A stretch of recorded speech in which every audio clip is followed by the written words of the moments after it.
Bueno, buenas tardes tengan todos. Vamos a la clase número 5, me parece, de Introducción a la Relatividad General.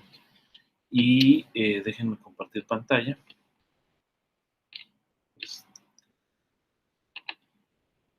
Entonces voy a...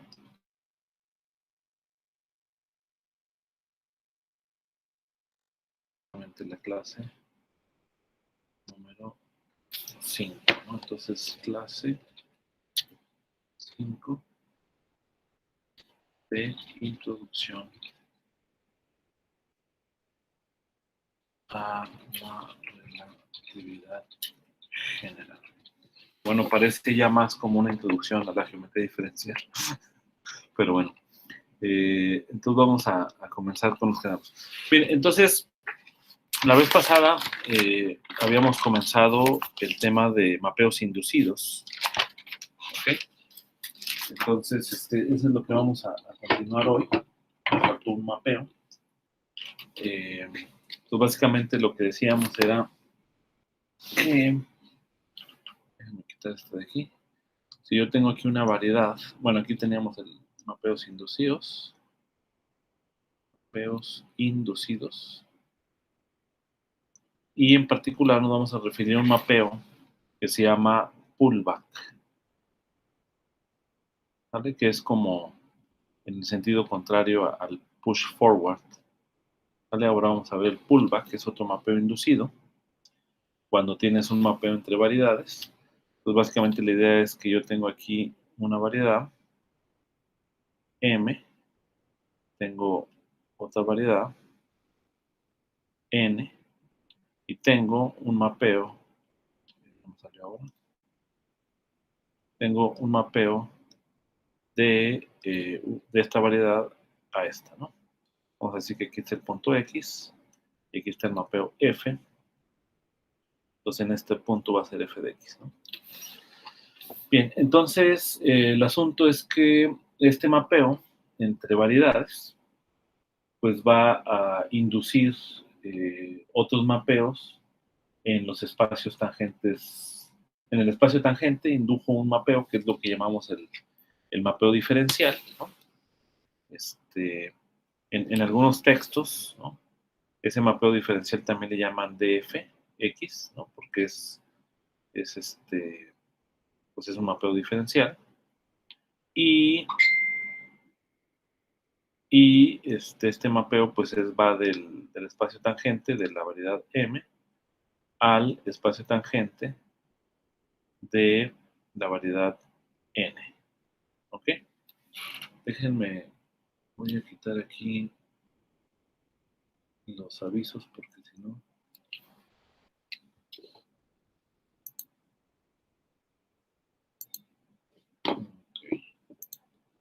Bien, entonces también en algunos casos se denota así, pero esto es lo mismo que el mapeo F estrella que habíamos definido la vez pasada, ¿no?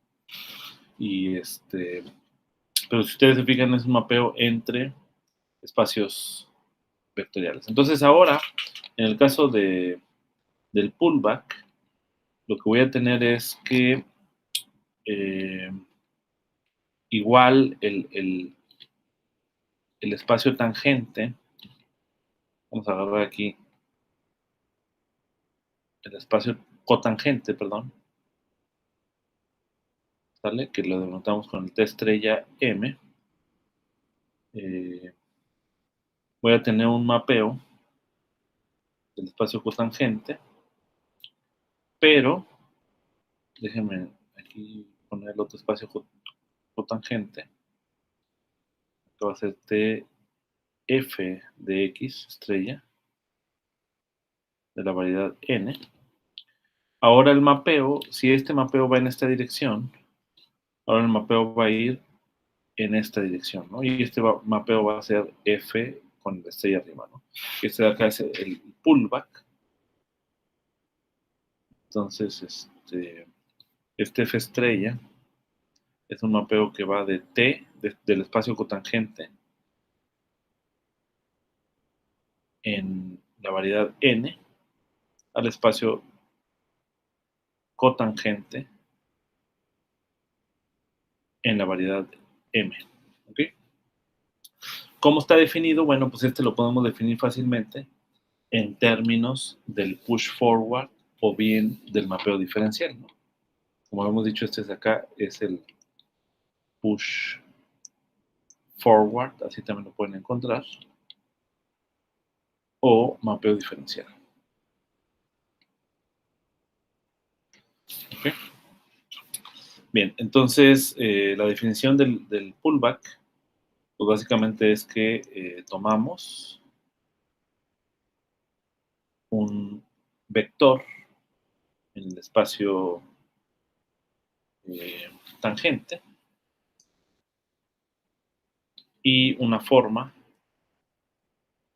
en el espacio cotangente, pero de n, ¿no? En el punto f de x.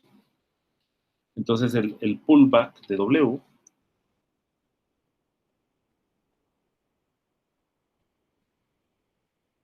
no sé cuál sea la mejor traducción de pullback, pero bueno, el pullback de W, fíjense, este F estrella actúa, es decir, toma elementos del espacio cotangente en el punto F de X de la variedad N. ¿Okay?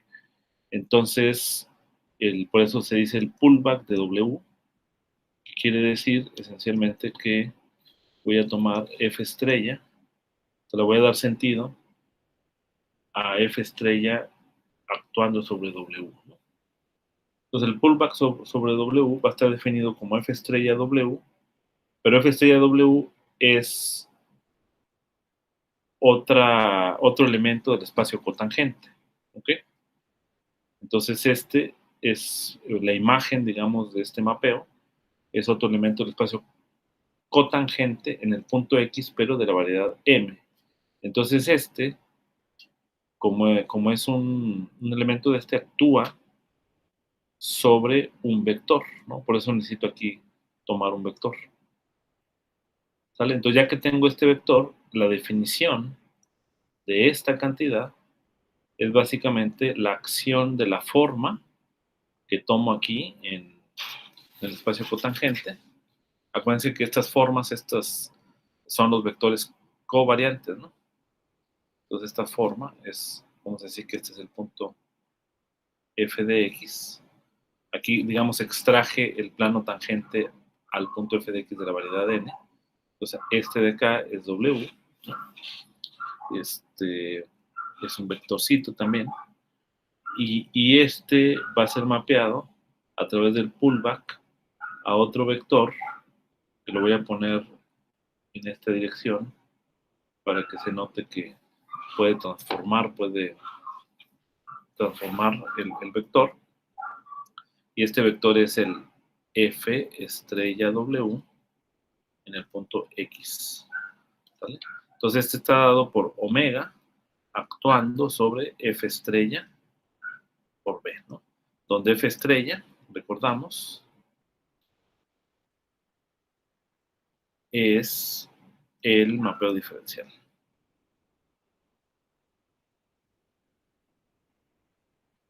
¿Ok? Que vimos la vez pasada. Y acuérdense que el mapeo diferencial intuitivamente lo podemos ver también como una transformación, como si fuera una transformación de rotación que tiene el vector cuando paso de un plano, de un espacio tangente al otro, ¿no? Ahora podemos elegir cartas para ver de manera específica cómo se observa esto. Entonces, pues tomamos, yo puedo escribir F estrella W, eligiendo cartas, o sea, de nuestro atlas. Bueno, de los atlas, en cada variedad puedo elegir una carta que contenga en la variedad M al punto X y en la variedad N al punto F de X. Entonces, digamos que F estrella W, pues ya vimos que este de acá es un vector covariante, ¿no?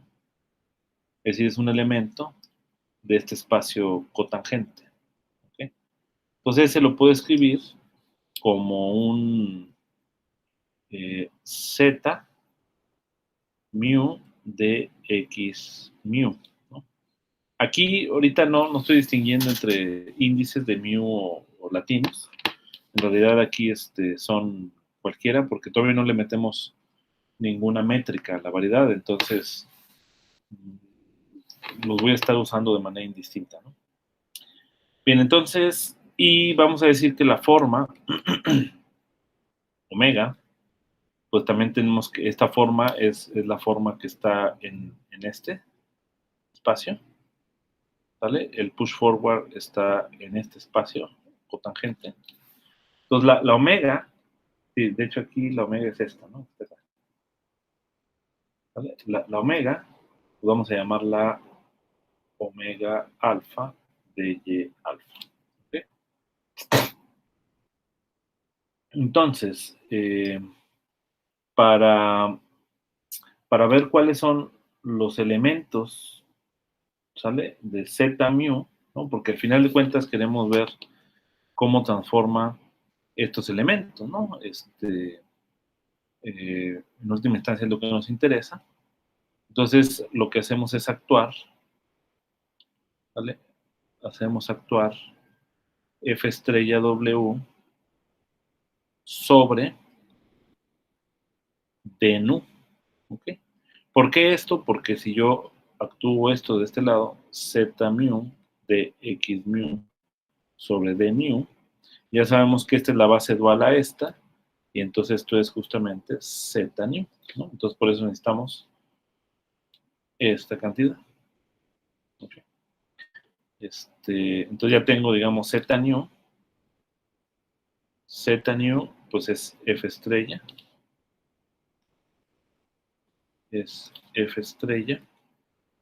arriba, W es el pullback actuando sobre nu, ¿no? Y esto, ¿cómo lo calculo? Bueno, pues ya sé la definición, es esta, ¿no? La definición del pullback es la acción de esta forma, omega, sobre el mapeo diferencial de este vector. Fíjense que este vector es este vector que está aquí es exactamente el mismo que está acá. Entonces, omega, ¿quién es? Pues omega es esto que está acá. Lo voy a tener aquí, voy a poner en azul porque contraste, omega alfa de y alfa, de aquí actuando sobre F estrella, abajo, pero donde B es solamente de nu. ¿Ok? Entonces tenemos que ir a recordar cómo es F estrella nu. ¿Vale? Ese es parte del asunto. Bueno, F estrella nu, si ustedes recuerdan, voy a ponerlo por acá, F estrella sobre un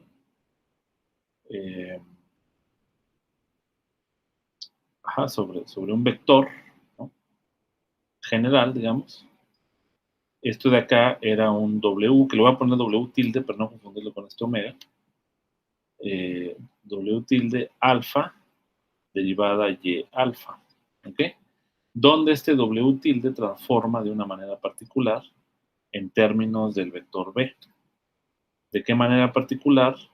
Pues era un B, que les gusta aquí, gamma, derivada y gamma con respecto al X,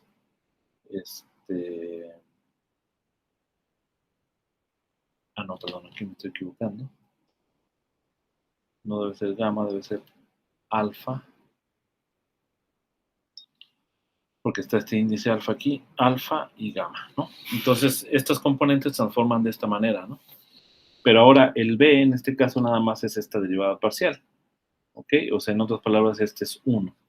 Entonces, quiere decir que el F estrella de nu debe ser un D, ¿qué debería ser aquí? Pues aquí debería ser dx nu, y y, como este vale 1, esta es la componente alfa, porque este tiene una componente, ¿no? Que sería esta, alfa. ¿Ok? Entonces sería básicamente. Entonces, perdón, me estoy equivocando. No es este. Es el W. Alfa, ¿no? Esto es lo que va aquí. Entonces el F estrella de the new, pues es dy alfa en dx new por la derivada con respecto a y alfa. Entonces ya que tengo esto, ahora lo sustituyo aquí. Entonces, ¿qué es lo que voy a tener? Voy a tener aquí que esto de aquí es igual a W alfa de Y alfa actuando. Profe, Ajá. ¿me podría repetir por qué B gamma era 1? Porque este B que tengo aquí es solamente la derivada. Es el elemento base, ¿no? Entonces, no hay aquí, o sea, digamos, este vector B es, en general, un vector B, pues es el B, vamos a decir, nu por derivada nu. Pero yo nada más lo que quiero es esta componente del vector. Entonces, es como si tomara B igual a 1. ¿Sale? Entonces, por eso aquí el B gamma es 1. Ok. ¿Okay? Aquí, como tengo contraído estos índices alfa alfa, entonces acá estos alfa alfa no puedo ponerlos, ¿no? Porque se violaría la convención de Einstein. Entonces tengo que usar otros índices, por ejemplo, beta, ¿no? De x nu derivada beta. Pero estos son coeficientes que pueden salir de esta aplicación. Entonces, estos de aquí salen de esta aplicación y lo que voy a tener es W alfa derivada y beta con respecto a x nu derivada alfa, este elemento base del espacio cotangente actuando sobre beta, ¿no? Y si tú te fijas, este y es el dual correspondiente a este de beta porque este es derivada con respecto a y. Entonces, este de acá es la delta de Kronecker alfa beta. Entonces, simplemente tienes esta contracción, que es justamente lo esperado, de acuerdo a la intuición que les había comentado, de que un vector covariante transforma ante el pullback, simplemente con esta regla de transformación. Es lo único que estamos diciendo es eso. Que cuando yo tengo el mapeo, que está dado al final de cuentas en términos de este y, ¿no? Porque la función f que aparece acá, acuérdense que no trabajamos con la función f, sino trabajamos con la función f sub phi, ¿no? Entonces, ahí viene la información que está aquí metida en estas coordenadas y alfa. ¿Vale?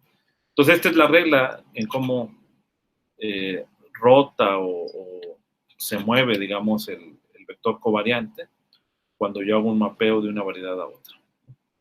Entonces, básicamente, se nos está diciendo el pullback. Bien, entonces ahora con esto terminamos básicamente los mapeos inducidos. Y comenzamos con otro concepto que es justamente la derivada de Lie.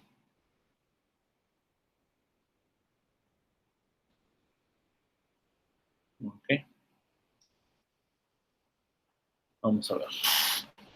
Entonces, la idea básica de la derivada de Lie es que es una derivación particular, ¿no? O sea, así como hay una derivada, digamos, de alguna función, un espacio euclidiano, pues la derivada de Lie también nos va a dar una derivación que se puede asociar a no solamente a una función, sino en general a un campo tensorial, ¿no? Entonces la derivada de Lie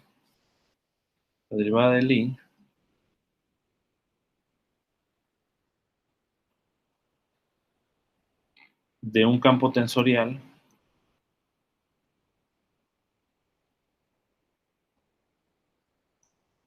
T, ¿ok?, respecto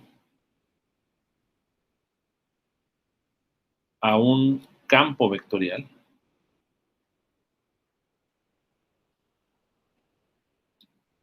X, ¿ok?, va a ser un operador de derivación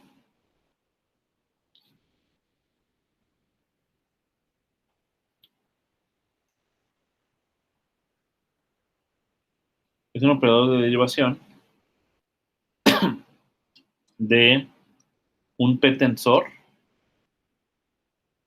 a otro p-tensor, ¿no?, que puede ser covariante o contravariante. Entonces, lo que se hace para poder introducir la derivada de Lie es un poquito más extenso el tema, pero por la cuestión del tiempo entiendo que la idea es llegar a, pues, a lo de relatividad, ¿no? Entonces, en ese sentido se están introduciendo solamente los elementos mínimos necesarios de la geometría diferencial para poder aplicarlo, ¿no? Entonces, es un poco más extenso este rollo, pero bueno, la idea básicamente es que yo tenemos aquí mi variedad, ¿ok?, diferencial, y en la variedad podemos definir bueno, vamos a decir que hay un campo vectorial, ¿ok?, que se mueve sobre la variedad. No necesariamente tienen que ser exactamente así como lo dibujo. Pueden ser más complicados los campos vectoriales. Es un campo vectorial arbitrario que se va a considerar. Y bueno, cuando se hace un cálculo concreto, pues sí se tiene que considerar un campo vectorial específico, ¿no? Entonces, sobre un campo vectorial, o sea, acuérdense que el campo vectorial es simplemente cuando asignamos tensores, ¿vale?, en cada punto de la variedad, ¿ok? Entonces, con eso construimos un campo vectorial o un campo tensorial, ¿no? Exactamente en el mismo sentido. Entonces, en este caso me refiero al campo vectorial y le vamos a llamar el campo vectorial X, como dice acá, ¿no? El campo vectorial X. Entonces, con el campo vectorial, yo puedo seguir las direcciones de los vectores con azul y formar unas curvas. Estas curvas se llaman, fíjense, estas curvas son construidas de tal manera, o sea, son curvas sobre la variedad, pero construidas de tal manera que los vectores tangentes en cada punto de la curva, los vectores que forman el campo vectorial, son tangentes en cada punto de la curva, ¿no? Entonces aquí voy a tener otra curvita, ¿sale? Y así puedo formar todas las curvas, ¿no? Estas curvas se les llama curvas integrales y básicamente se definen, o sea, nos dan una idea de cómo se mueve el campo vectorial a lo largo de la variedad, ¿no? Entonces, este es un concepto que se había definido en cálculo 4, creo, cálculo 3. Ajá, adelante. ¿Estas curvas tienen dirección o algo así? No, o sea, las curvas, pues son, aparte de una curva, es un mapeo, ¿sale? Que va en este caso, de un intervalo en los reales a la curva, ¿no? Esta es una curva. Que de hecho, la curva, vamos a denotarla de una vez aquí, la vamos a anotar por F, ¿ok? Y esa curva tiene depende de T, digamos, ¿ok? Porque aquí está el intervalo. O sea, este intervalo nos va a decir todo la imagen que se va a mover la curva, ¿no? Pero además la curva va a depender en cada punto de la variedad, ¿no? Entonces aquí va a depender de X, ¿ok? O sea, esta función que representa la curva se va a mover sobre X, ¿no? Bien, entonces estas curvas integrales satisfacen estas funciones, ¿no? que son F mu Tx sobre dt, y aquí serían la componente muésima del campo vectorial X evaluado en f de Tx. Esa sería la definición. Entonces, por ejemplo, estos detalles no están introducidos ahí en el texto, pero es necesario para poder encontrar las expresiones de la derivada de Lie actuando sobre los campos, ¿no? Bien, entonces, acuérdate que la F, bueno, si lo pongo en términos de la C para que sea más claro, voy a ponerlas en términos de la C, cuando mapeamos esta C a un punto aquí,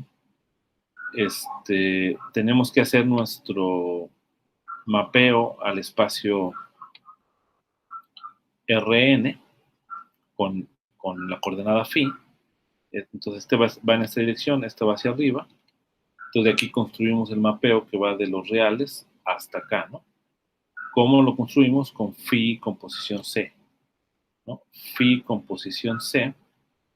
Si tú te fijas, esto tiene, o sea, phi con posición C es lo mismo. Bueno, actuando sobre T, es lo mismo que X mu, bueno, X1 de T, X2 de T, etcétera. ¿Okay? Pero ahora, lo que yo quiero es que no me quiero quedar, o sea, porque de acá nada más en el punto T igual a 0 me va a dar el vector tangente, ¿no? ¿Vale? Pero no me quiero quedar solamente en ese punto, sino me quiero mover a lo largo de todos los puntos que va definiendo el campo tensorial, o el campo vectorial en este caso, ¿no?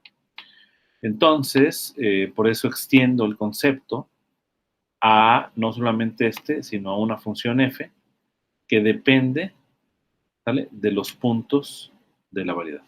¿Okay? Ese es el asunto, ¿no?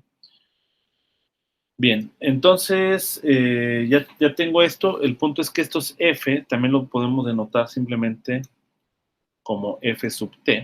¿Ok? Resulta que este conjunto de funciones, ¿sale? Definen también un grupo uniparamétrico, ¿sale? Definen un grupo uniparamétrico. Lo puedes pensar como si fuera el tiempo, ¿no? En el que va moviéndose este vectorcito. Y, el producto del grupo está dado básicamente por la composición. Si yo tengo la composición de dos de estos mapeos, pues esto me va a ser f de t más t'. O también la inversa, por ejemplo, de menos t, va a estar dada básicamente por el mapeo inverso en t. El elemento de identidad es en el punto 0, ¿vale? El mapeo 1, básicamente, etcétera, ¿no? Entonces, el mapeo 1, pues básicamente va a corresponder con la coordenada x, ¿no? Con la coordenada x, en donde inicia la curva, ¿no? Entonces, el asunto es que el conjunto de estas funciones van a definir un grupo de diffeomorfismo, de hecho, un grupo uniparamétrico, ¿no? Porque nada más tienes aquí un parámetro y de hecho, pues, debido a esta regla, es un grupo abeliano. ¿Okay? Bien, entonces,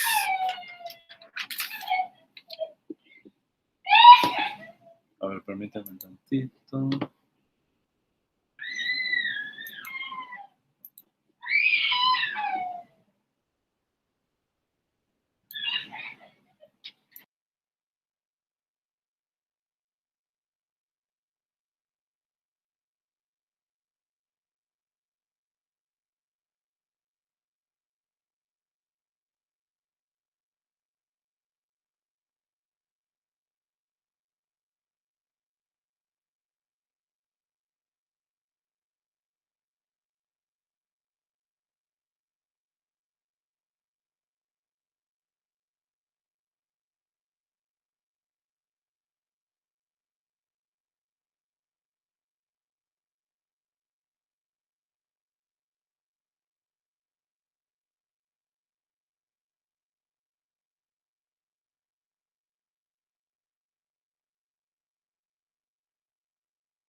Bien, jóvenes, vamos a continuar. Bien, entonces tenemos este conjunto, digo, este grupo, y entonces ya con esto podemos definir, digamos, la derivada del I. ¿Ok?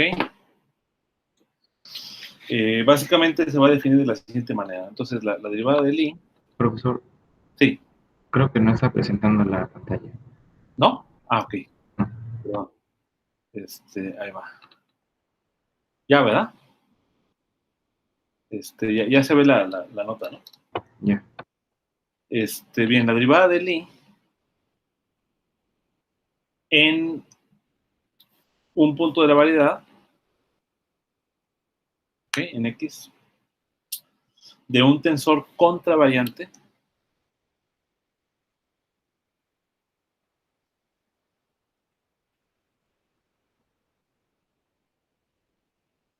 está definida por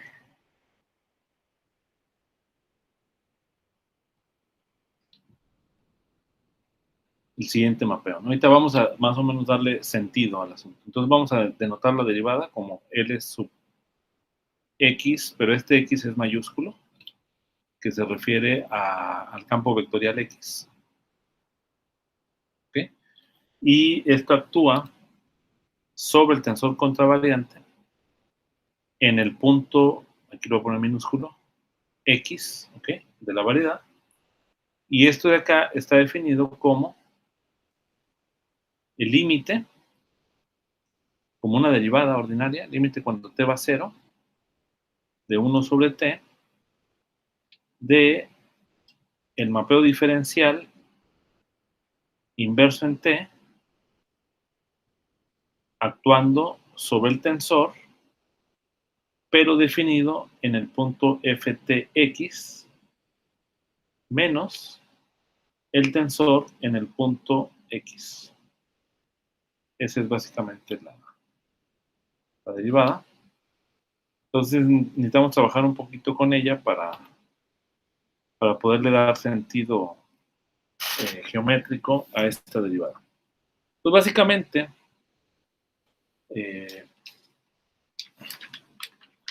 yo creo que lo más sencillo para trabajar es la derivada es considerar el caso primero, antes de un tensor de segundo rango, considera el caso de un vector, ¿no? Un campo tensorial, de un campo vectorial. Que este T sea un campo vectorial y ver cómo opera, ¿no? Entonces, el resultado, uno de los resultados es el siguiente, ¿no? Se puede verificar, que ahorita lo vamos a verificar, ¿no? Se puede verificar que la derivada del I sobre el campo vectorial, con respecto al campo vectorial X, de otro campo vectorial Y, satisface la siguiente regla, ¿no? X mu de las componentes del campo vectorial X. Bueno, lo voy a poner X mu, derivada parcial mu, Y mu, menos Y mu, derivada parcial mu, X mu, en la base eno. ¿Ok? Donde el campo vectorial X es X mu, derivada mu, y el campo vectorial Y es Y nu, derivada mu. ¿Ok? Ese es el asunto, ¿no?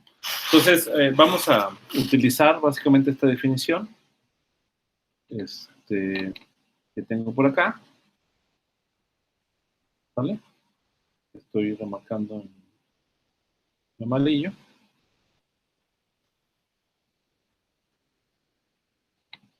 Para este caso particular. ¿Ok? Entonces, vamos a ver, es una prueba básicamente de que esto es así.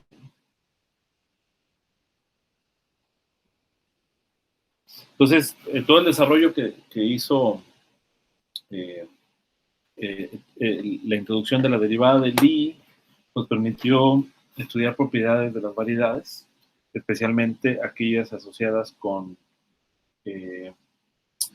digamos, con propiedades de simetría, ¿no? Porque resulta que esto hereda ciertas propiedades de simetría que puede tener la variedad, ¿no? Por ejemplo, asociadas a las posibles simetrías que haya, ¿no? Por posibles transformaciones de simetría. Bien, entonces, ¿qué es lo que hacemos para calcular esto? Primero vamos a una imagen para tener una idea de lo que significa la derivada del I, o tener una idea al menos intuitiva, ¿no? Entonces, imaginemos que por aquí tenemos nuestra variedad y por aquí tenemos una de las curvas integrales, ¿no? Entonces, voy a pensar que este es el punto X. Déjenme moverla un poco, ¿no? Para acá. Vamos a pensar ahí que ese es el punto por aquí. Elijo un punto X. Y entonces, este de acá es una curva integral, ¿no? Entonces, la curva integral me muevo yo con la función f de t. ¿Qué significa esto? Que dado el punto inicial X, ¿sale? Como si fuera una ecuación diferencial, como si fuera la curva del movimiento de un cuerpo, ¿no? Dada el punto X inicial, pues yo puedo utilizar ¿vale? Sobre este punto X y moverme hasta el punto X', que va a estar dado por f de t X, ¿ok? Que acuérdense, denotamos este sub t o bien f de t X, ¿no? Entonces, con este f me muevo a través de esta curva integral a otro punto, ¿no? Bien, ahora,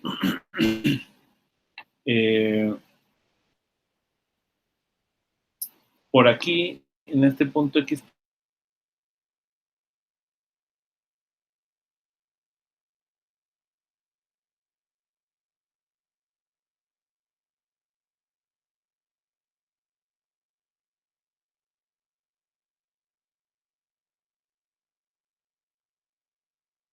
tengo mi campo tensorial, mi campo vectorial, perdón, Y.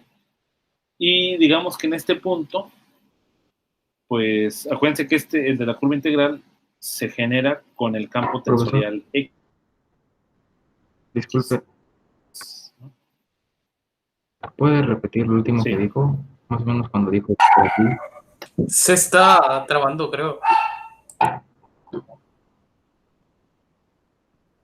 Que la curva integral, la roja, la generas con este f, ¿no? O sea, con este f en el punto t, al tiempo t, con el punto inicial x, obtengo el x'. Pero a su vez este f es determinado, como vimos acá arriba, con esta ecuación diferencial que es definida a través de las componentes del campo vectorial X. ¿Okay? Bien, entonces, pero por otro lado yo puedo tener por aquí digamos, otro campo vectorial, el Y, ¿no? Y el Y, pues a su vez también tiene otras curvas integrales, ¿no? Que pueden ser, por ejemplo, en X puede pasar la curva integral por acá, depende un poco de la naturaleza de los campos, ¿vale? Y entonces en este punto, pues yo voy a tener esta curva integral, digamos, con otra función, no f, vamos a decir g de t de x, yo me voy a mover para acá, ¿vale? Y esta me va a mover g de t x', ¿ok? Con esta me muevo hacia acá, ¿vale? Con los puntos. Pero en este punto, yo voy a tener tangente a este punto, voy a tener al vector y, ¿sale? Evaluado en f de tx, ¿no? En este punto de aquí. Déjame borrar un poquito aquí. No se nota muy bien. Yo tengo f de t, x, ¿no? O sea, y evaluado en el punto ftx. ¿Ok? Bien, ahora, acuérdate que los vectores, pues, son elementos del espacio tangente. Entonces, el vectorcito aquí, ¿vale? Pertenece, este vector que está dado por este y que está acá, este pertenece a, al espacio tangente, digamos, al TF. En este caso va a ser un mapeo en sí mismo, ¿no? Entonces, voy a tener aquí f de x, m, ¿ok? Porque tengo esto de acá, ¿no?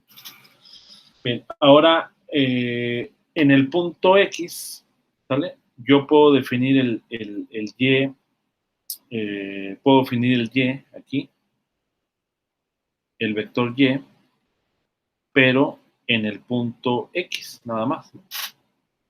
¿Vale? Listo, ¿no? O sea, aquí tengo mi campo vectorial, este va a pertenecer al espacio tangente, x también en la misma variedad, ¿no? Porque tenemos solamente un mapeo en sí mismo, ¿no? Bien, ahora, este que está acá, este vector, yo lo puedo mapear con el pullback de este, ¿vale? A este de acá, ¿vale? Entonces, ¿cómo lo mapeo? Con un f menos t, ¿vale? Déjame ver aquí un poquito. Va a tener f, perdón, con el mapeo diferencial, no con el pullback, con el push forward. Yo me puedo ir de este a este, hacia acá, ¿no? Pero en esta dirección, ¿no? Entonces va a tener ft estrella, 15 ¿no? horas. Acuérdense que el pullback queda arriba, entonces es push forward, ¿vale? ¿De quién? ¿No? Entonces voy a ver aquí. O sea, este de acá va en esta dirección. Entonces, f menos t, el mapeo diferencial del vector y evaluado en este punto. Entonces, si te fijas, este término es otro vector, pero ya en este punto x. Entonces, este es otro vector que lo voy a poner aquí. Este de aquí es justamente este vector. Entonces, la derivada de Lie lo que hace es comparar estos dos vectores y tomar el límite cuando esto de acá se junta, ¿sale? Cuando esto de aquí se junta infinitesimalmente con esto, y tienes que hacer este tratamiento porque este vector no pertenece al mismo espacio vectorial que pertenece este vector. Pertenecen a distintos espacios vectoriales. Entonces, con el mapeo diferencial, puedes tratar el caso en donde ya el nuevo vector comparado con este, ¿vale? Pertenecen al mismo espacio vectorial. Entonces, como pertenecen al mismo espacio vectorial, en efecto, yo puedo sumarlos, restarlos, etcétera, ¿no? Como está aquí. Bien, entonces vamos a hacer esos tratamientos ya de manera específica, ¿no? Así, bueno, digamos, para poder probar, en efecto, esta fórmula que está acá, ¿no? ¿Ok? Entonces, primero, y evaluado en f de t, ¿quién es, no? Profe, ¿Sí? entonces la derivada de Lie lo que hace de un campo vectorial cuando derivamos un campo tensorial con respecto a un campo vectorial, así tal cual dice la definición, es mover este vector que tenemos en un campo vectorial al tensorial. Campo vectorial al tensorial. No, no, no.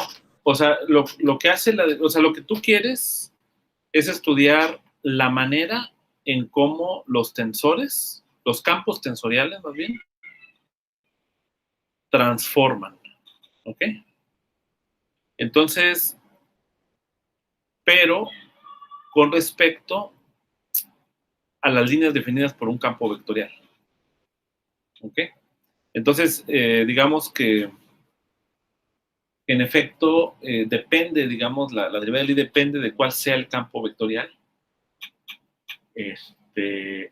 Porque pues no va a ser lo mismo, digamos, que el campo vectorial sea uniforme y yo compare estos dos tensores o estos dos vectores, que si yo el campo vectorial de repente aquí tus curvas integrales son circulares, por ejemplo, pues en ese caso los campos vectoriales pueden ser distintos, ¿no? Entonces, por eso se utiliza, digamos, el campo vectorial fijo, ¿no? Que es el X. Entonces, respecto a este campo vectorial, tú comparas o tú ves qué tanto cambia otro campo vectorial o un tensor, ¿sale? En un punto dado, ¿ok? ¿Vale? O sea, ¿qué tanto va a estar cambiando, ¿no? O sea, porque no va a ser lo mismo, digamos, que aquí, digamos, yo tenga aquí mi vector, mi campo vectorial Y. Entonces, cuando pasa por este otro campo vectorial, pues este apunta en esta dirección, ¿no? Pero si yo lo traslado para acá, pues este va a apuntar en otra dirección, ¿no?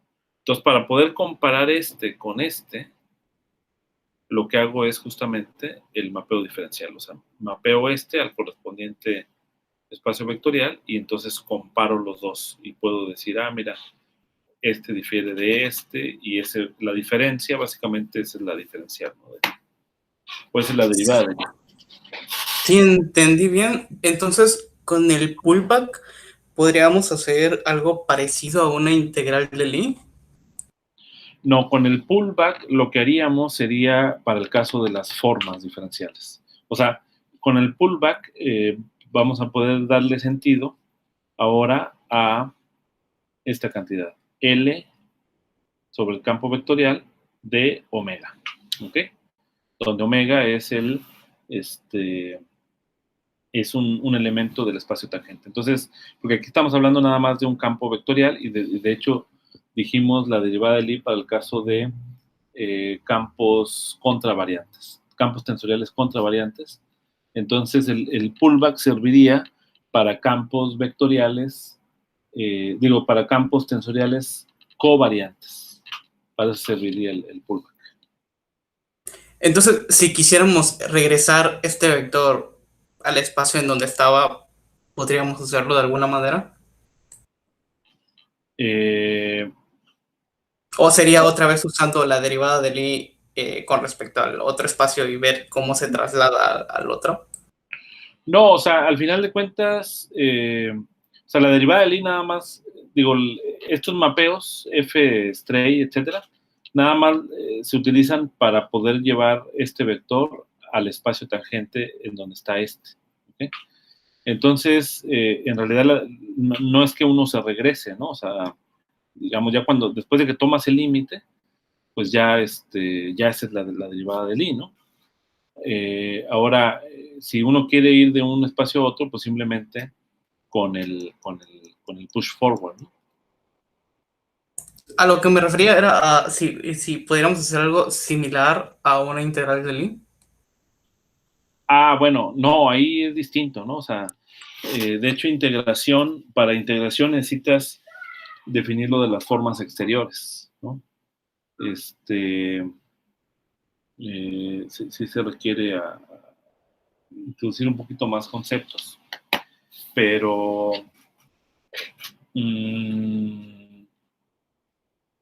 se necesita un poco más de concepto, ¿no? O sea, no es tan inmediato.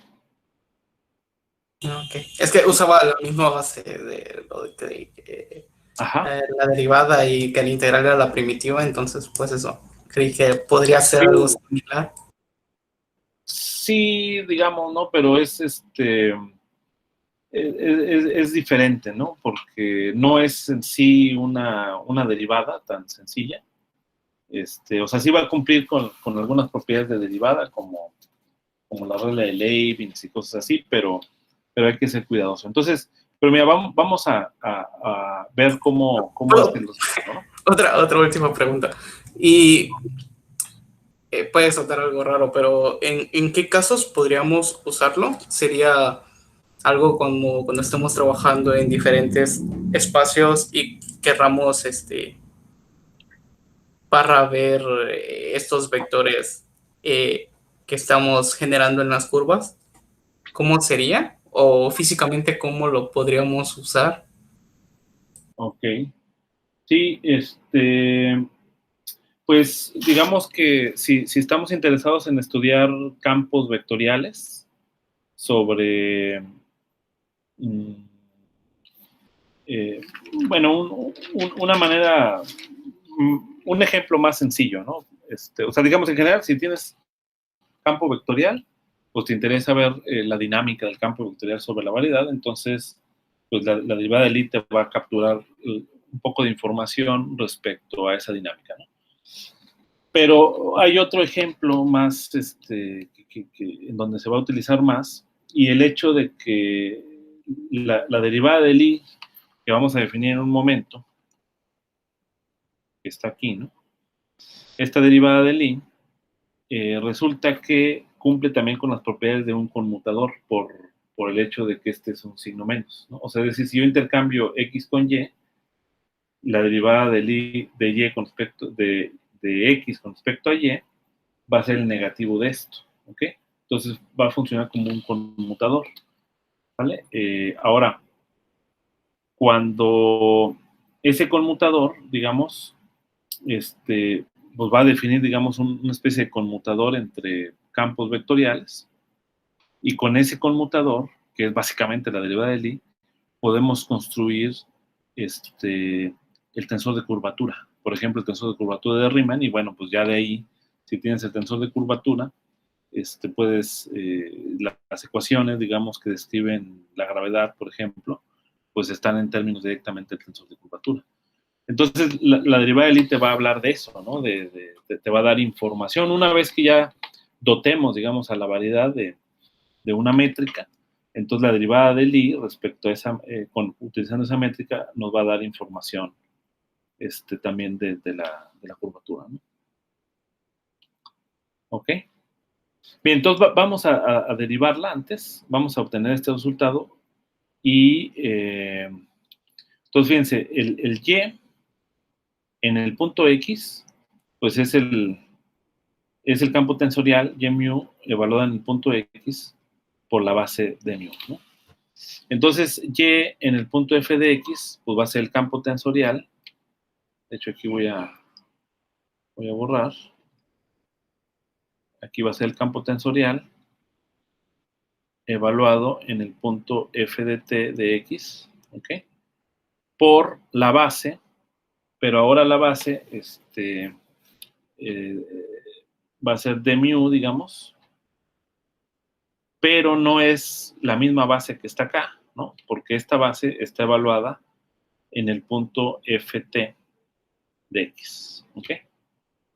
Bien, ahora, ¿quién sería f de t? Bueno, como queremos tomar un infinitesimal, que t sea un pequeño, pues entonces utilizo la ecuación diferencial que teníamos hace un momento con respecto al tiempo, donde esto de acá es x mu, digamos, era mu, y tomo que el punto inicial, pues en cuando t es igual a 0, es justamente el punto x, ¿no? Entonces sería mu de x de t, esto es aproximadamente x, ¿no? de mu, más t, ¿no? Por el campo tensorial x mu, ¿no? Entonces, y este x mu también depende de x, ¿no? Porque es el campo tensorial, son las componentes del campo tensorial. Entonces, esto lo sustituimos acá. Esto evaluado en f de t. Y vamos a tener y mu, x nu, vamos a ponerle otro índice para no confundir con este mu, evaluado en t mu, que también a su vez depende de x, en la base, bueno, aquí es mu. Ok, aquí es new. ¿Vale? Y aquí es mu evaluado en f de t de x, ¿no? Entonces, pero este f de t de x también es igual, ¿no? Es es evaluado en x new más t x new. ¿Okay? Bien, ahora, pues, como este t es muy pequeño, yo puedo hacer aquí una expansión en series de Taylor. Y entonces voy a escribir y mu evaluado en x new más t por la derivada de new, ¿sale? Por la componente nuésima, digamos, de y mu, todo esto multiplicado por x mayúsculo new, ¿sale? Evaluado en la base mu, pero en el punto x nu más t x nu. Acá también tengo otro errorcito. Debe ser nu. Y debe ser mayúsculo y no. ¿Ok? Entonces esto es lo que vale y f de tx, no. Ahora, pues vamos al mapeo diferencial, ¿no? O sea, nada más que ahora este vector, que está evaluado en f de t de x, lo mapeo con este f de t diferencial, f de t de x, ¿no? Vamos a mapear ese vector. Entonces este vectorcito, fíjense, este vector pues tiene estas componentes, ¿vale? Son estas componentes del vector. Esta es la base, pero en el punto x no más t, x no. Y lo voy a mapear con el mapeo diferencial, pero con menos t. ¿Okay? Entonces, este f menos t pues va a ser básicamente esto mismo, pero con un signo menos. Ahora, acuérdense recordar que f estrella de b es igual a w alfa de la derivada de y alfa, ya en la base en x, ¿no? O sea, este ya sería como en la base en x, que de hecho, quizá lo más adecuado es ponerle x, ¿no? También, para no errarle. O bien lo voy a poner así, mira, para no confundirnos. Lo voy a poner de alfa en x, ¿ok? Porque este ya es en x. Bien, entonces, donde este W alfa transforma, acuérdense de alguna manera, que es con las componentes de este B, mu por la derivada de y alfa de x mu. Entonces vamos a ver quiénes son estas cantidades en este caso. Bueno, B mu, pues como yo quiero hacer el mapeo diferencial sobre este vector, pues B mu son las componentes de este vector, ¿no? ¿Y quiénes son las componentes de este vector? Pues es este, ¿no? Entonces, esa parte ya queda, ¿no? Ahora, este factor, que es como una matriz jacobiana en este caso, porque el mapeo es el mapeo F es de la variedad en sí mismo, pues simplemente es la transformación de coordenadas de y que te va a dar este f con menos t. ¿Vale? Entonces, este resultado va a ser el siguiente, ¿no? Déjame mover un poquito.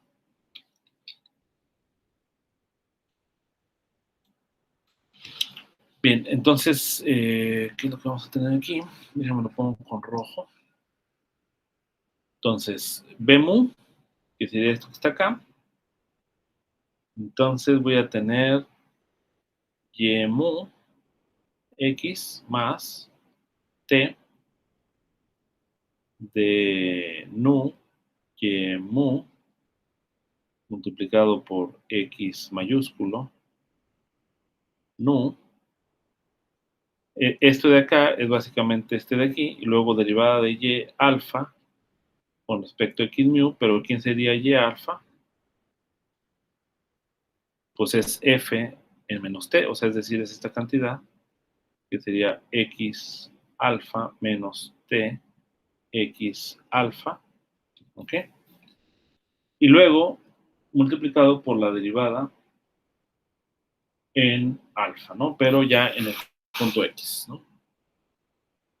En el punto X, y entonces ahora sí, pues ya puedo comparar este con Y en X, ¿no? Que nada más está dado por Y mu, evaluado en X, por la derivada mu, evaluado en X.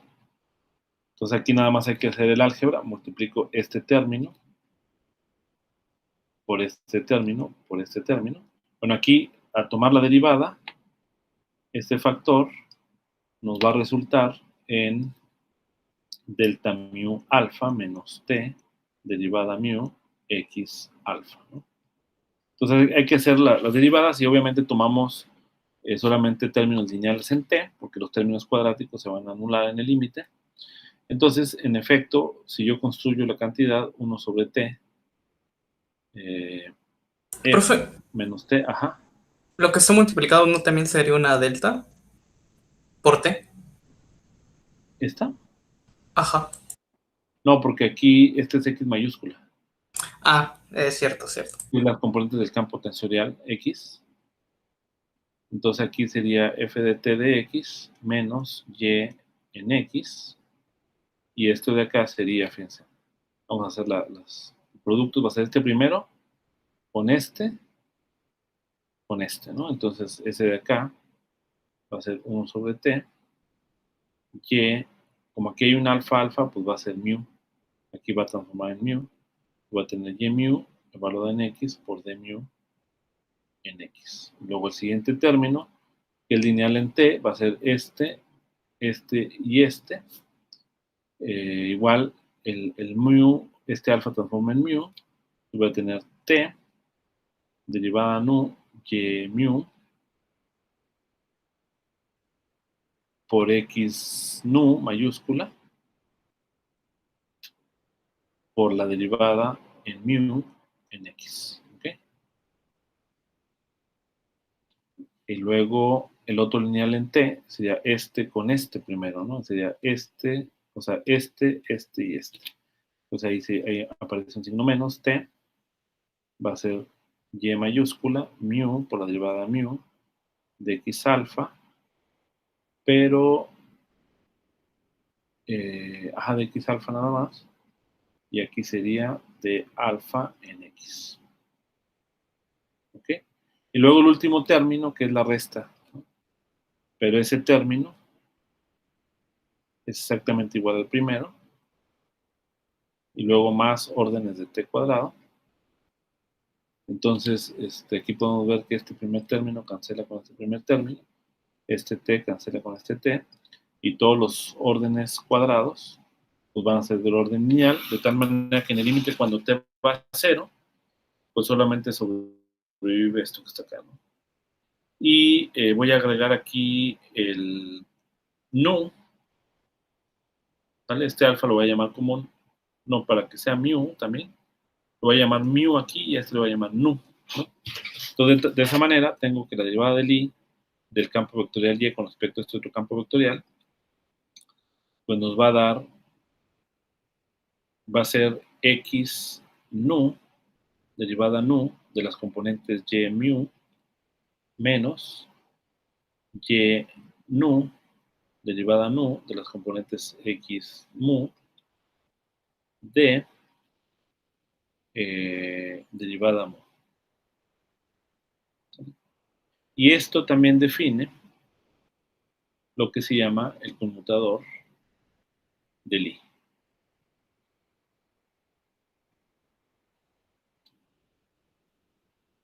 ¿Ok? No sé si hay alguna pregunta de la derivación.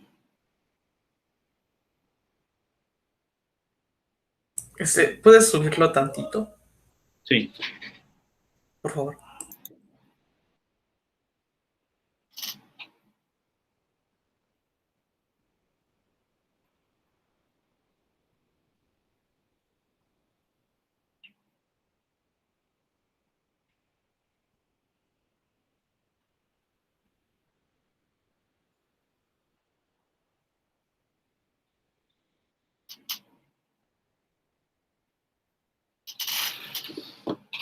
Ok.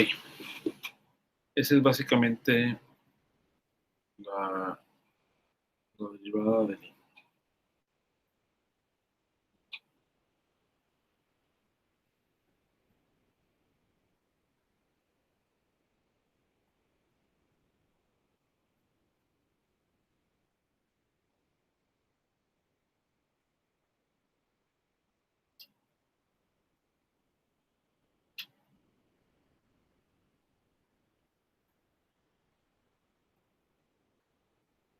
No sé si hay alguna pregunta.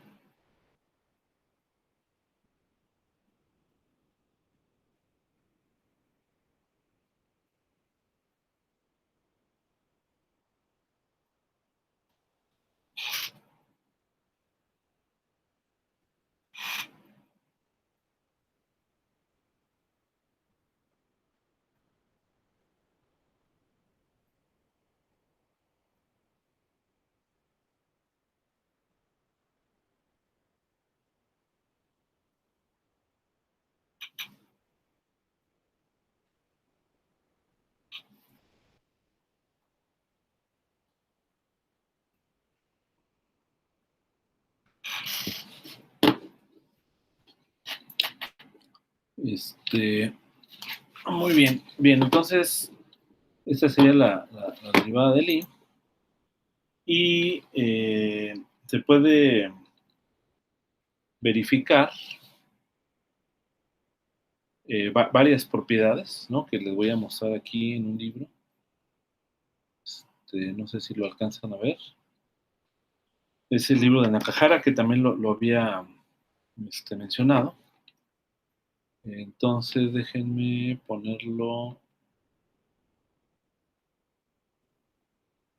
en una página. Ok, aquí tengo varias de las propiedades. Aquí está el resultado que estamos encontrando, ¿no? Que es la ecuación 5.49a, nada más aquí él denota de esta manera la base de la derivada, ¿no? Pero bueno, aquí hay varias propiedades. Por ejemplo, el bracket de Lie actuando sobre f.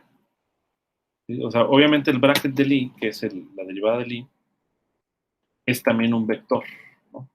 Entonces los vectores, acuérdense, los campos vectoriales o los vectores también actúan sobre funciones. Entonces uno puede probar, por ejemplo, que el bracket de Lie, que muestro aquí en la ecuación 550, cumple con esta propiedad fácilmente, ¿no?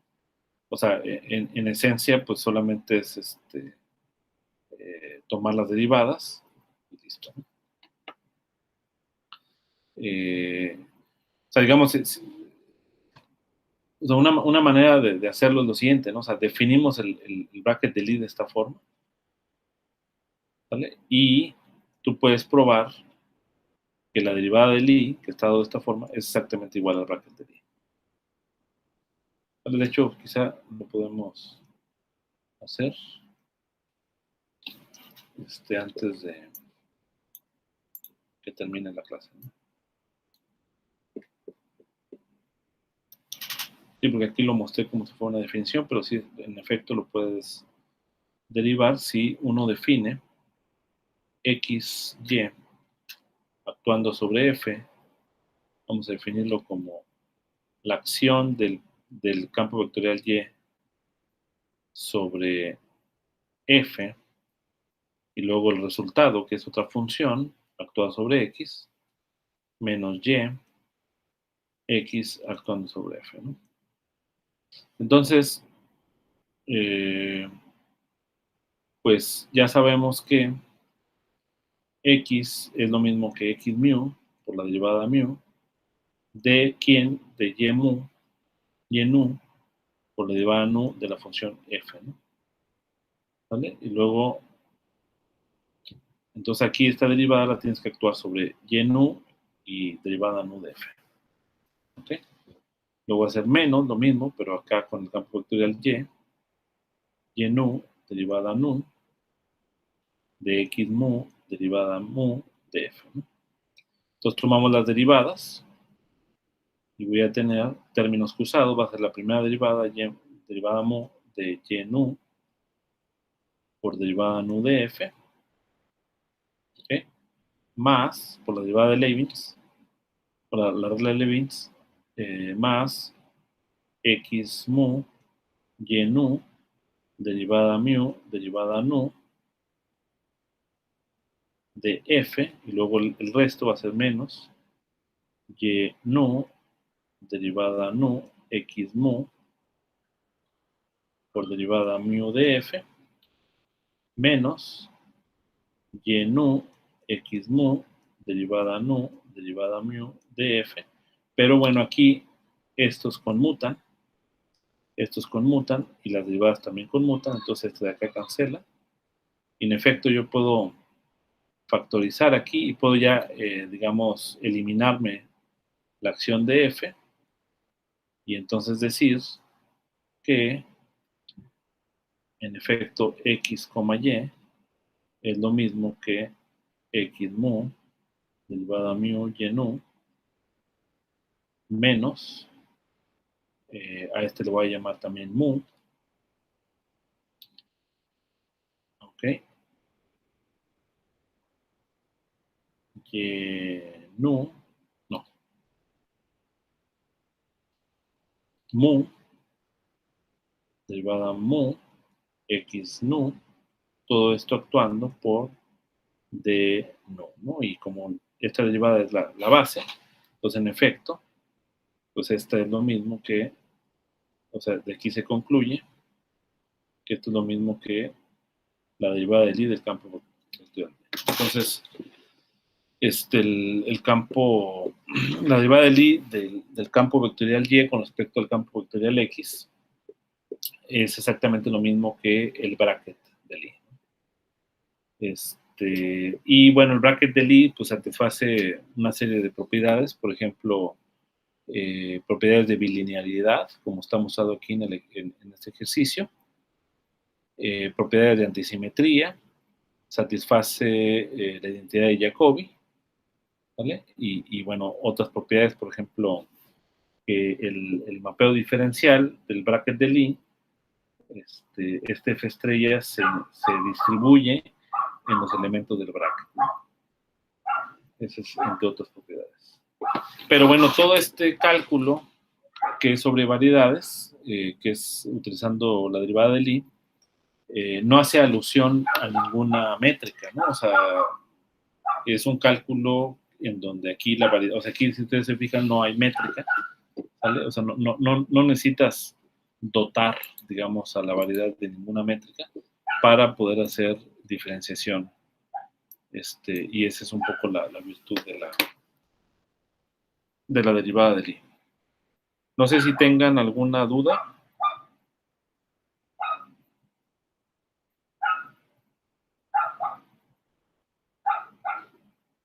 ¿Alguna pregunta?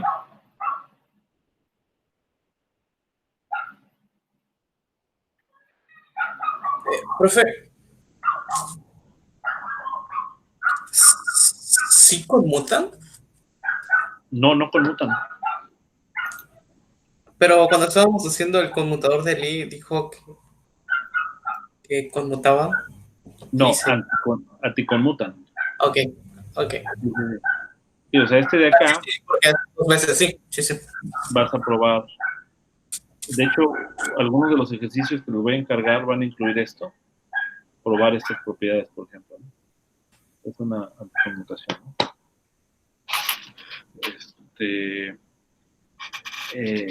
Entonces, digamos nada más para de manera intuitiva, sin meterme ahorita a los detalles, sobre lo que me preguntabas. Cuando o sea, la variedad aquí, como les digo, no está equipada con ninguna métrica ni ninguna conexión, ¿no? Cuando vayamos a definir lo que es la curvatura, tensor de curvatura de Riemann, ya se define lo que es la geometría riemanniana. Ahí tú tienes que dotar, digamos, a la variedad. Ya no nada más ves la variedad solita, sino además le metes una métrica. ¿sale? Con esta métrica tú vas a definir propiedades geométricas como son en este caso la curvatura. Y uno puede definir lo que es una derivada covariante, que es compatible con la métrica, ¿vale? Una derivada covariante que es compatible con la métrica, a través de otra noción que se va a definir un poquito más adelante, que se llama la derivada covariante. Entonces uno va a poder mostrar, por ejemplo, que la derivada covariante, por ejemplo, sobre una función es lo mismo que la derivada del i sobre una función. ¿Okay? Y ahora, a lo que voy con lo de la curvatura, es que la curvatura, en esencia, es un conmutador de dos campos tensoriales de estas derivadas covariantes. O sea, esto de acá está relacionado con la curvatura, ¿no? Digamos. Entonces, pues en efecto, la derivada del i pues, tiene muchas aplicaciones en ese sentido, pero yo creo que lo más importante, el mensaje yo creo que más importante que se tiene que destacar es que uno definió, digamos, esta regla de derivación de los campos tensoriales sin hacer alusión a ninguna métrica, ¿ok? O sea, sin necesidad de equipar a la variedad con ninguna estructura extra como lo hace en la geometría riemanniana. ¿Ok?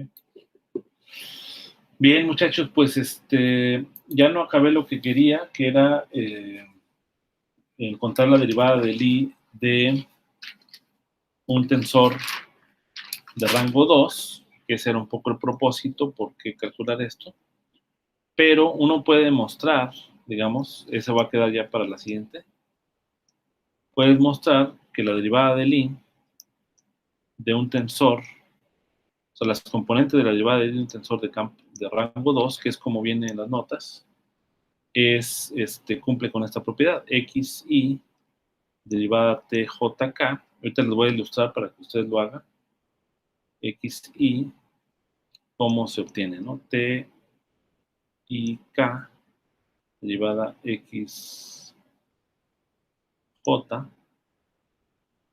xi menos tji derivada xk, ¿no? ¿Ok? Entonces, ¿cómo obtienes esta derivada? ¿Cómo obtienes esta expresión? Pues vas a tener la derivada del i. No tienes que hacer todo lo que hicimos antes, ¿no?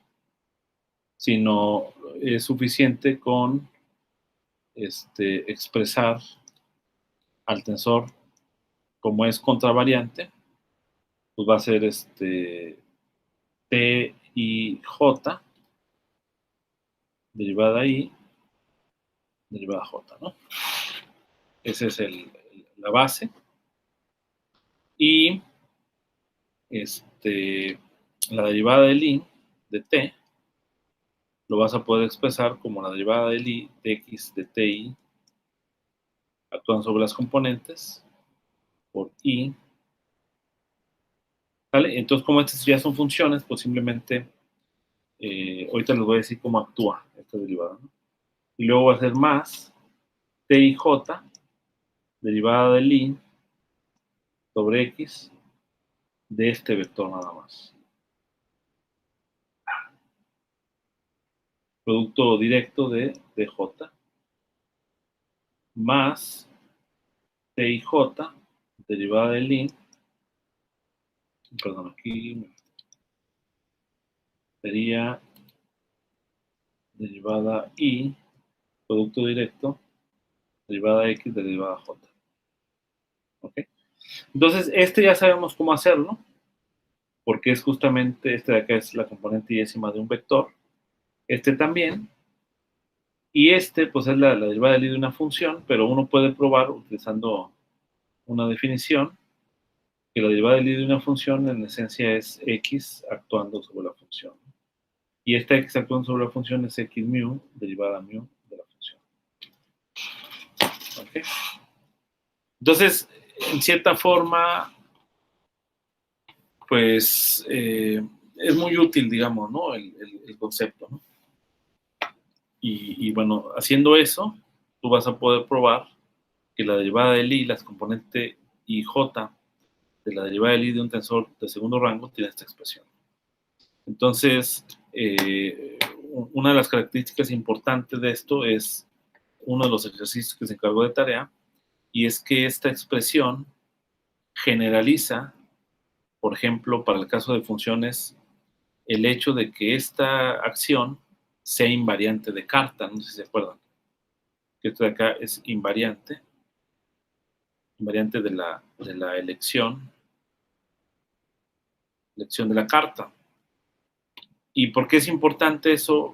Ya cuando veamos la física, porque la carta representa el marco coordenado en el que estamos trabajando. Entonces, si yo obtengo cantidades que son invariantes de carta, pues entonces eso refleja el hecho de que tenga cantidades que sean invariantes ante sistemas de coordenadas, ¿no? Y eso es lo que es la física, al final de cuentas, que no depende del marco de referencia que estás utilizando para describir el sistema, ¿no? O sea, ese es el gran aporte de la relatividad, de que las ecuaciones son invariantes de coordenadas, no dependen del marco de referencia.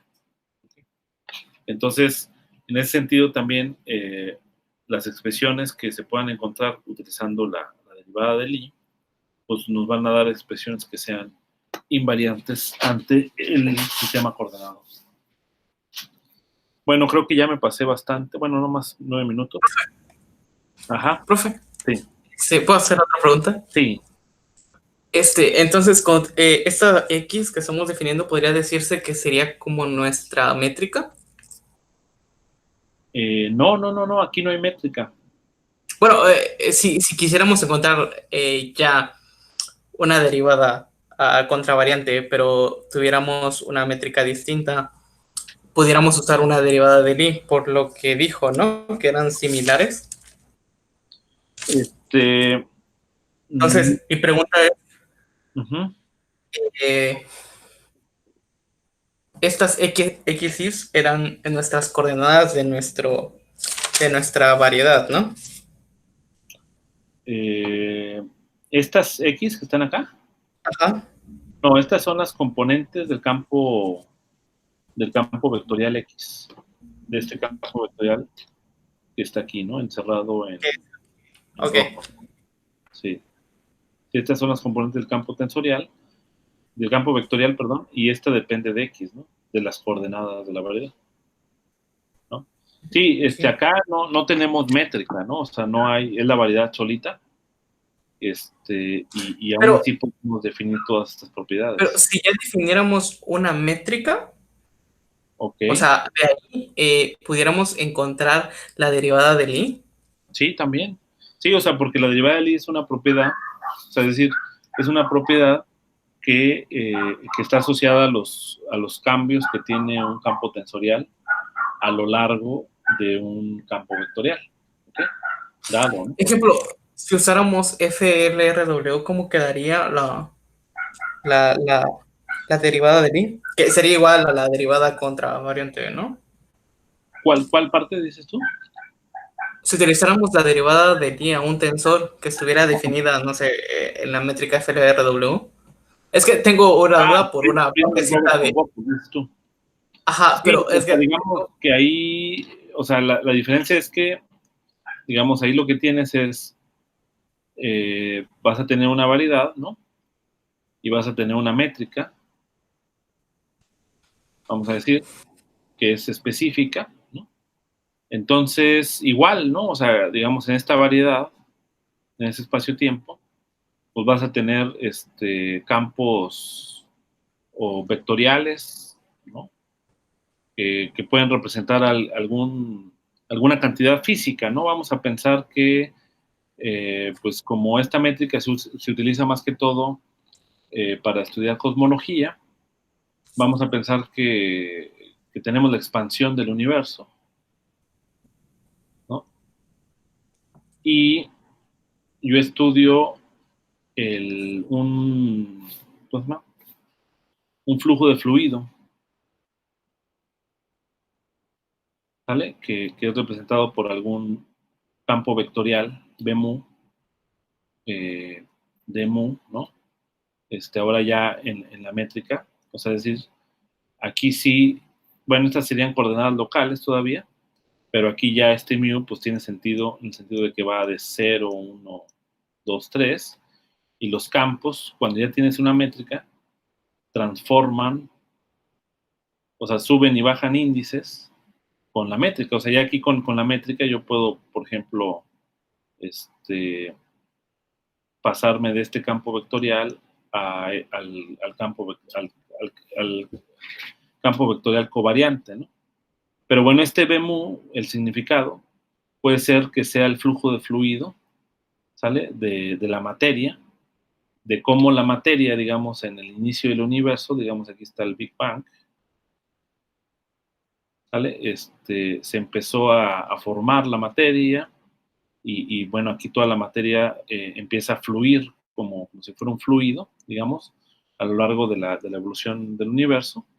Y luego ocurre una transición de fase en la que se empiezan a formar, digamos, las galaxias, ¿no? Entonces se empiezan a formar cúmulos, ¿no? En donde ya las partículas ya no fluyen como tal, sino se forman estos clústeres, ¿no? De cúmulos de materia, que da lugar a la creación de las galaxias, ¿no? Entonces, este campo vectorial, pues, se mueve a través de la variedad, ¿no? Y bueno, algo de interés es estudiar cuáles son las ecuaciones dinámicas. Normalmente se asocia con ecuaciones tipo similares a las ecuaciones de la hidrodinámica, como las ecuaciones de Navier-Stokes, pero relativistas, para estudiar este tipo de escenarios, ¿no? Y bueno, ahí, si tú estás interesado, o sea, si digamos en las ecuaciones aparece de manera natural términos, ¿sale? Que involucren cambios en el campo vectorial, pues posiblemente algunas de las, no sé, derivadas de Lie podría ser de interés, ¿no? Pero es cuestión de ver si en ese contexto se pueda aplicar. Pero como les digo, ya cuando metes la métrica, puedes definir lo que es la derivada covariante y la acción de la derivada covariante es similar a la acción de la derivada de Lie. Entonces, de tal manera que, pues no hay más que, por ejemplo, la derivada de Lie, digo, la derivada covariante sobre sobre un vector aquí, el conmutador, aquí vamos a decir un vector, esto hasta donde está, no me acuerdo bien la notación, pero está relacionado justamente con el tensor de curvatura, ¿no? Entonces la curvatura, pues es la que te dicta la evolución, digamos, del universo, ¿no? Y bueno, este campo vectorial se va a mover a lo largo de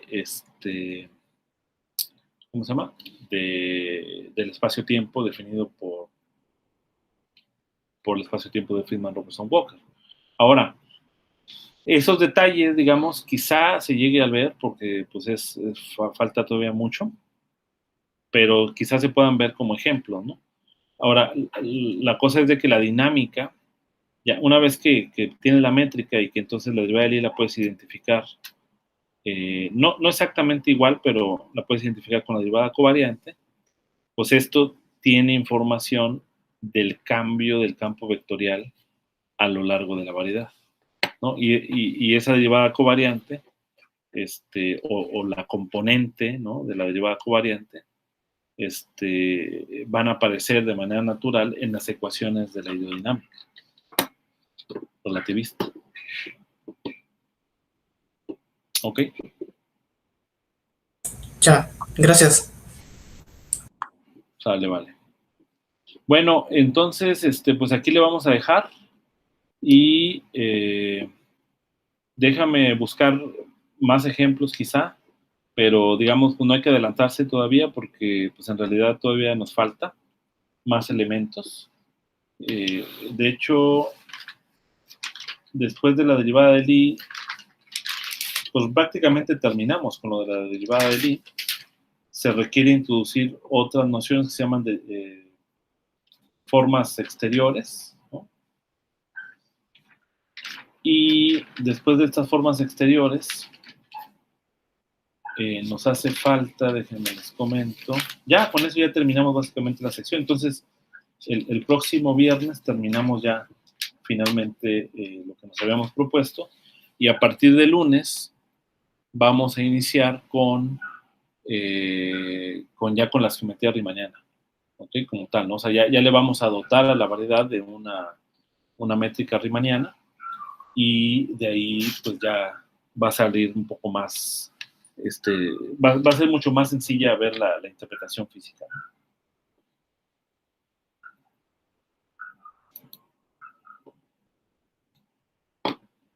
Muy bien, jóvenes, pues entonces pues ahí le dejamos.